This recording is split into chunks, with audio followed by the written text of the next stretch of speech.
Hi guys, ఇది మాత్రం park అనమాట. ఇప్పుడు మీకు ఒక్కొక్కటి చూపిస్తాను, సరిపోకపోతే పార్ట్స్గా డివైడ్ చేస్తాను. ఇది ఏంటి, ఇది ఉంటుంది, ఇట్లా చేద్దాం జస్ట్ చూపించండి. అందరూ వచ్చేస్తాను,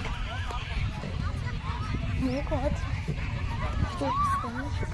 తిరిగేది ఉంది,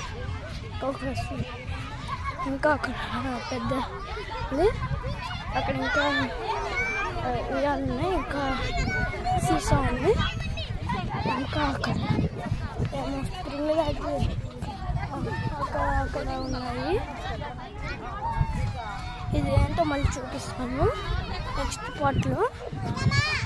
అదేమో క్లైంబింగ్ రాక్ క్లైంబింగ్. ఇది అయితే ఇప్పుడు మీకు చూపించడానికి వచ్చాను, అందుకని సెకండ్ పార్ట్లో చూపిస్తాను అన్నాను. ఇది కూడా సెకండ్ పార్ట్లోనే.